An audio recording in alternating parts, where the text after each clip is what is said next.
Europe, America, France, Germany, Sweden, Norway, Finland, Australia ही सगळी राष्ट्र ज्या गोष्टींचा त्यांना लाभ झाला नाही, उलट नुकसान झालं समाजाचं, मुलांचं, विद्यार्थ्यांचं, शिक्षणाचं, समाजाचं, अशा आपल्या धोरणांचा पटकन त्याग करतात आणि त्याचा आढावा घेऊन ताबडतोब 2 ते 3 वर्षामध्ये इथे 10-10 वर्ष आपले राष्ट्रीय शैक्षणिक आयोग नेमलेच जात नाहीत आणि त्याचा त्याग करून ते आवश्यक असलेल्या नव्या गोष्टींचा ताबडतोब स्वीकार करतात. स्वीडन नावाच्या देशामध्ये जो जगातला सगळ्यात उत्कृष्ट शिक्षणामधला देश समजला जातो दर्जा गुणवत्तेच्या संबंधामध्ये, यांचं धोरण 4 वर्षापूर्वी त्यांनी जे स्वीकारलं होतं ते होतं डिजिटल फर्स्ट.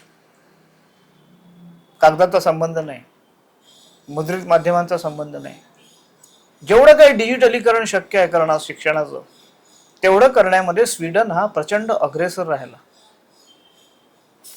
2022 हे धोरण 4च वर्ष झाले त्यांना त्याचा जो काही गैरफायदा झाला, नुकसान झालं, मुलांचं क्षमता कमी झाल्या, मुलांच्या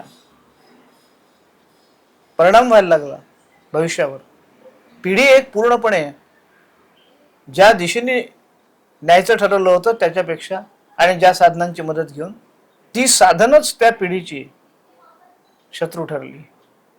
त्यांचं सामर्थ्य, त्यांची क्षमता, त्यांचं कौशल्य याच्यावरती डिजिटलीकरणाने जो प्रचंड आघात झाला आणि त्यांची प्रगती होण्याऐवजी जी अधोगती झाली त्याचा आढावा स्वीडननी नुकत्याच आलेल्या 2026च्या त्यांच्या एका अहवालात घेतला आणि त्याच्या आधारे त्यांचं पूर्णपणे शैक्षणिक धोरणामध्ये एआयच्या वापरावरती बंदी घालणार. 8व्या वर्गापर्यंत, 8व्या वर्गानंतर ते एआय शिकवायला लागणार आहेत, पण 8व्या वर्गापर्यंतच्या मुलांना शाळेमध्ये, शिक्षणामध्ये एआयचा, यंत्रबुद्धीचा वापर करता येणार नाहीये. आपल्याकडे काय परिस्थिती आहे? आपण नेमका उलटा प्रवास आपला सुरू आहे. युरोप, अमेरिका, ऑस्ट्रेलिया ही प्रगत राष्ट्र शिक्षणाच्या बाबतीत, जिथून बाहेर पडतायत ज्या चक्रव्यूहातून, तिथे आपण स्वतःहून आपला बळी द्यायला आपल्या क्षमतांचा, आपल्या भाषांचा, आपल्या विचार क्षमतेचा, आपल्या पिढीचा, कशासाठी? केवळ इंग्रजीतून आणि यंत्रबुद्धीतून येणाऱ्या नफ्याच्या उद्योगांच्या मार्फत जो काही सत्ता स्थापनेला बळ मिळत असतं राजकीय, त्यासाठी आपण एक पिढीच्या पिढी बळी द्यायला निघालो आहोत. स्वीडन एक पिढीच्या पिढी वाचवायला निघालाय. आपल्याकडे आंध्र सरकारने या पार्श्वभूमीवर हे उदाहरण तपासलं पाहिजे. तिकडे ते पडद्याकडून पुन्हा पुस्तकांकडे येत आहेत. पुस्तकांचा त्याग केला होता त्यांनी. आपण पुस्तकांचा त्याग करून यंत्रबुद्धीकडे वेगाने प्रवास करतोय. आंध्र प्रदेशमध्ये जे तंत्रज्ञानाच्या बाबतीत आपण फार महत्वाचा आदर्श असं मॉडेल मानतो आहोत, यांनी मुलांना शाळांमध्ये एआयचा वापर करण्याची परवानगी दिली आहे. हे आपलं धोरण. यंत्रबुद्धी ही मुलांच्या बुद्धीची जागा घेईल याचं भान जगाला येत चाललेलं आहे. जगभर त्याच्यावर चर्चा सुरू आहे. त्याचं नियमन कसं करायचं यासाठी आंतरराष्ट्रीय संघटना काळजी करतायत आणि आपण बिनधास्तपणे मुलांना यंत्रबुद्धीच्या स्वाधीन करतोय. स्वतःची बुद्धी चालवत नका. यंत्रबुद्धीला जे काही आम्ही सांगू त्याप्रमाणे तो ते करेल आणि तसं तुम्ही वागा, त्याचा वापर करा. स्वतःच्या डोक्याचा वापर करूच नका. हे कोणतं धोरण आहे भारतातलं? स्वीडनच्या आरशात आपण पाहायला पाहिजे ताबडतोब. हीच परिस्थिती खाजगीकरणाची आदर्श प्रयोग मानल्या गेलेली दक्षिण कोरिया जी होती, त्याच्यावर आम्ही 30 वर्षापूर्वी लिहिलं होतं की सगळ्यात आदर्श अर्थव्यवस्था मानली गेली. कशासाठी? खाजगीकरणासाठी, अनिर्बंध नफा कमावण्यासाठी. तिथली एक पूर्ण पिढीच्या पिढी, दूरचित्रवाणीपासून तर व्हिडिओ गेम पर्यंत, ही पिढीच्या पिढी पूर्णतः अक्षम झाली. त्याच्यासाठी त्यांच्या मानसिक रुग्ण झाली. त्यांच्या पुनर्वसनासाठी राष्ट्रीय पातळीवरती सरकारला अंदाजपत्रकात तरतूद करावी लागली 30 वर्षापूर्वी. आपण त्यातून काही शिकायलाच तयार नाहीये. ते सगळं आपण का सांगत नाही? आमच्यासारखे 4 लोक सांगतात फक्त. शासनाला, प्रशासनाला, राज्यांना, त्यांच्या मुख्यमंत्र्यांना, त्यांच्या सचिवांना, शिक्षणाधिकाऱ्यांना हे सगळे ठाऊक करून घेण्याची जबाबदारी आहे, याचं भान तरी आहे का?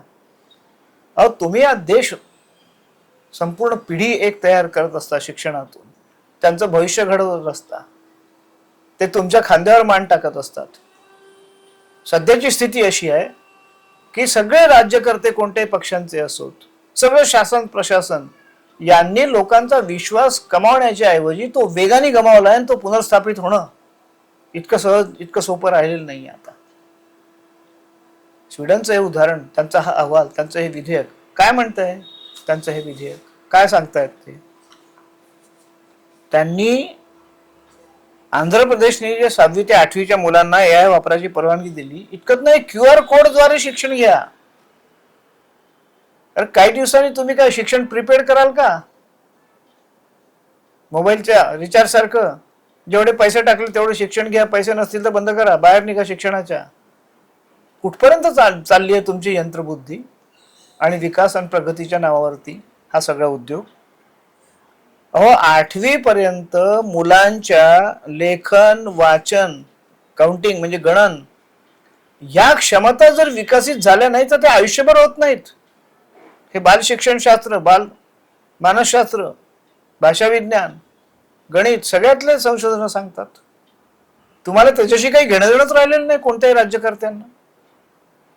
या वयात जर तुम्ही त्यांना स्वतःच्या बुद्धीचा वापर करणं, हे स्वीडन म्हणतंय, ज्यांनी हा प्रयोग करून जे फसलेले आहेत, तुम्ही त्यांना या वयामध्ये स्वतःच्या बुद्धीच्या ऐवजी यंत्रबुद्धीच्या स्वाधीन करताय, मोबाईलच्या स्वाधीन करताय, त्याचा वापर करा सांगताय. उद्या त्याच्यावर परीक्षा सुद्धा द्यायला सांगाल तुम्ही. कसंही करा, पास व्हा, सर्टिफिकेट घ्या, कोचिंग क्लासेसमध्ये जा, पैसे कमवू द्या लोकांना तुमच्या भरोश्यावर. जितकं अज्ञ होणं शक्य तेवढं अज्ञ व्हा, हा संदेश आहे का तुमचा शैक्षणिक धोरणाचा? महाराष्ट्रात हे, आंध्रात ते. या क्षमता जर विकसितच झाल्या नाही तर आयुष्यात ही मुलं पुढे कोणत्याच विषयात म्हणजे त्यांना जगण्याचं भानच येऊ शकत नाही नीट. कशाच्या आधारावरती पुढे उभी राहणार आहे पिढी ही? केवळ तुम्ही द्याल त्या भजे तळण्याच्या, समोसे तळण्याच्या, रोजगार म्हणण्याच्या संधींवरती? स्वीडनचं विधेयक त्यांनी हेच लक्षात घेऊन आणलेलं आहे. डिजिटल फर्स्टचा त्याग केलाय आणि दर्जेदार गुणवत्तापूर्ण शिक्षणासाठी हा ख्यातनाम देश आहे हे लक्षात घ्या. त्यांनी डिजिटल धोरण पूर्ण बदलून टाकलेलं आहे. वर्गातून डिजिटल साधनांच्या वापरावरती बंदी घातलेली आहे. 10वी पर्यंत शिक्षण सक्तीचं, नुसतं सक्तीचं केलं नाही आहे, तर शाळापूर्व शिक्षण, ज्याला आपण मॉन्टेसरी आणि काय KG आणि काय काय म्हणत असू, तर 6 वर्षाची मुलं जिथे आहेत अशा शाळापूर्व शिक्षणाचं विलिनीकरण हे पहिल्या वर्गामध्ये केलेलं आहे. या दृष्टीने आमच्या परांजपे शाळेच्या ज्या मॅडम होत्या, ज्यांनी ती शाळा स्थापन केली, माझा मुलगा शिकला त्या शाळेत, आम्ही गेलो होतो त्याला 5व्या वर्षी शाळेत टाकायला. त्या किती प्रगत असतील. त्यांनी सांगितलं की घरी घेऊन जा मुलीला, 6वं वर्षी आणा, पहिल्या वर्गात टाका सरळ, बाकी काही करायचं नाही, खेळू द्या मुलांना. ही मुलं हाताळण्याची पद्धत असू शकते शाळा संचालकांची. केवळ पैसा कमवायचा आहे म्हणून तुम्ही दुसऱ्या वर्षीच मुलाला आणून टाका, स्वतः मोकळे व्हा. बेजबाबदार आहेत पालक हे, जे आपल्या मुलांच्या मेंदूच्या विकासाकडे, भाषिक क्षमतेच्या विकासाकडे लक्ष देत नाहीयेत. त्यांच्या आधी उद्बोधन प्रबोधन करण्यासाठी सरकारने वेगळा कार्यक्रम आखला पाहिजे, कायदा केला पाहिजे वाटल्या सक्तीने त्यांना हे सगळं शिकवण्याचा. कुठे चाललंय सगळं प्रकरण हे या देशातलं? कुठे चालली आहे? तुम्ही कुठे चाललात ही पिढी घेऊन? आपल्याकडे तर उलट दुसऱ्या वर्गाच्या मुलाला आपण जेमतेम 2 वर्षाचा होत नाही तर त्याला नर्सरीमध्ये टाकायला जातो. तर त्याला खेळू द्या, बोलू द्या, बागडू द्या. दरवर्षी आपले अहवाल सांगतात, सरकारीचे अहवाल सांगतात, ते काय आम्ही तयार केलेले नाही आहेत. काय सांगतात? ते सांगतात की मुलांची लेखन, वाचन आणि गणन क्षमता वेगाने कमी होते आहे आणि त्यात वेगाने पिछेहाट होते आहे. ही मूलभूत कौशल्य आहे कोणत्याही विषयांसाठी. त्यामुळे इतके लाखो मुलं तुम्हाला नापास होताना दिसतात आहे. त्याचं कारण हे आहे, भाषेकडे, त्यांच्या आकलनाकडे, त्यांच्या आकलन क्षमतेकडे प्रचंड दुर्लक्ष करून यंत्रबुद्धीच्या पद्धतीने स्वतःची बुद्धी वापरून जे धोरण करते बसलेले आहेत अधिकारी शासनामध्ये, त्यांचं आधी उद्बोधन प्रबोधन करा. आम्ही तर कितीदा म्हटलं होतं की यांचं प्रशिक्षण करा, आम्ही तज्ञ देतो तुम्हाला. गरज आहे त्यांना त्याची. आधी राज्य चालवणार आहेत ना ते. यंत्रबुद्धीकडे अशा स्थितीमध्ये या देशातलं शिक्षण सोपवायला निघालेले मुख्यमंत्री, राज्यकर्ते हे काय करणार आहेत या पिढीचं? 94,000 विद्यार्थी नापास का होतात याच्या कारणांचा शोध घेतला का कधी सरकारने? आयोग नेमून मागणी आहे ना लोकांची की याची चौकशी करा, कारण शोधा. दुर्लक्ष करताय तुम्ही. 94,000 नाही, उद्या 1,94,000 नापास होणार आहेत. कारण तुम्ही भाषेच्या विचार क्षमतेच्या असलेल्या मूळ साधनावरच कुठाराघात करतायत. त्यांच्या भाषा माध्यमाची अवहेलना करताय. त्यांची भाषिक कौशल्य, आकलन क्षमता, 82% शिक्षकांजवळ मातृभाषा प्रशिक्षण नाहीये. तर मुलांना काय मिळणार आहे भाषिक कौशल्याचं शिक्षण? आणि विचार काय करणार आहेत कोणत्याही भाषेचं, कोणत्याही विषयाचा? स्वभाषेवर जोर देण्याऐवजी तुम्ही भाषेच्या तासिका कमी करायला निघाले आहात. स्वीडननी याच्या नेमकं उलट धोरण आणलेलं आहे. भाषा, वाचन, लेखन या कौशल्यावर भर आणि त्याच्यासाठी डिजिटल कडून मुद्रित माध्यमाकडे म्हणजे पुस्तकाकडे पुन्हा वाटचाल वेगाने या वर्षीपासून सुरू केली आहे. 6 ते 13 वर्ष वयाच्या मुलांना यंत्रबुद्धीला, एआयला, मोबाईलला शाळेत हात लावता येणार नाही. 13व्या वर्षीनंतर त्यांना शिकवलंच जाईल ना ते सरळ सरळ. आत्तापासून तुम्हाला त्यांच्या डोक्यात यंत्र शिरवायची काय गरज आहे? त्यांच्या डोक्याचं तुम्ही कारखाना करून टाकणार का फक्त? की त्यांना विचार करू देणार आपल्या? हे स्वीडन म्हणताय, संशोधन करून म्हणताय, सर्वेक्षण करून म्हणताय.